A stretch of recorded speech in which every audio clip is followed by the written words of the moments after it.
Hello folks.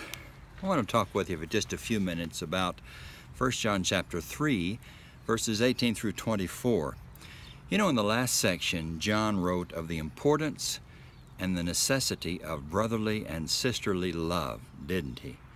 And he says in verse 18 that love must be real and it must be actual. We can't just say that we love one another. We actually need to show that we love one another in the way that we treat each other. Well, in this section, verses 18 through 24, John wants to reassure his readers.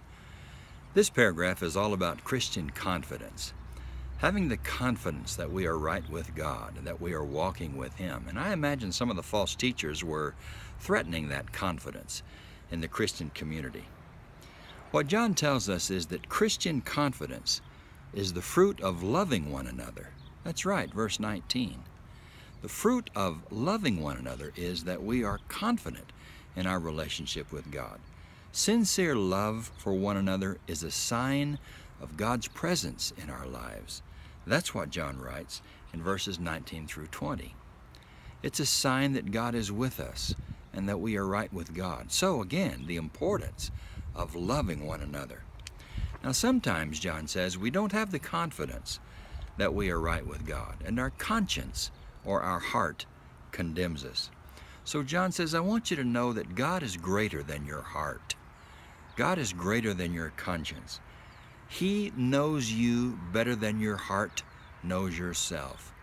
So rely upon His grace and mercy, and rely upon what God knows about you and your good intentions, and don't be so hard on yourself. I think that's what John seems to be saying here. Then, on the basis of our confidence, which is on the basis of our love for one another, John says we are able to approach God in prayer.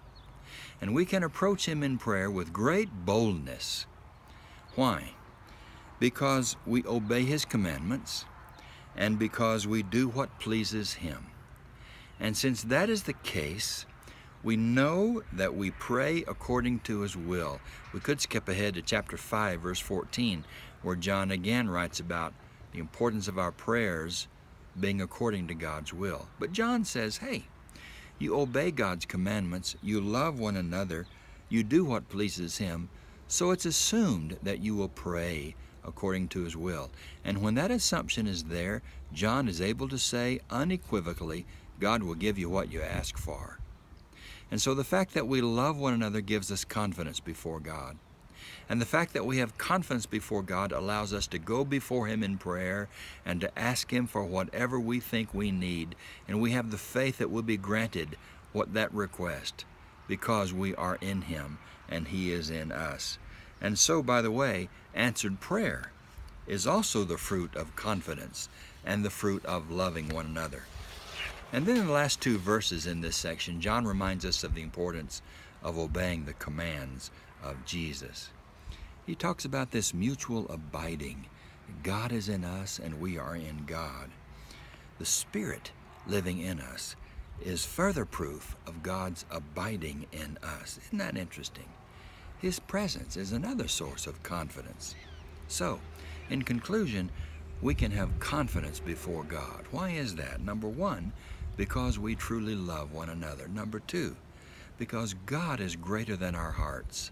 And when our hearts condemn us, God doesn't condemn us. Number three, because we obey God and He and His Spirit live in us. And then this confidence allows us to pray with confidence. There's a great capsule of Christianity in this passage. You probably noticed it, where John says, love one another and keep God's commands. That's interesting. What are the two great commands? To love God with all your heart, soul, mind, and strength, and to love your neighbor as yourself. And this sounds a whole lot like that passage, doesn't it?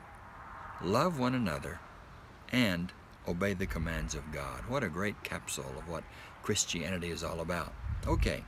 Let's preview chapter 4, verses 1 through 6. The Spirit of God is what John is going to talk about. He's going to contrast the spirits of truth and of falsehood. God bless you in your reading and your study. I'll see you in a few days.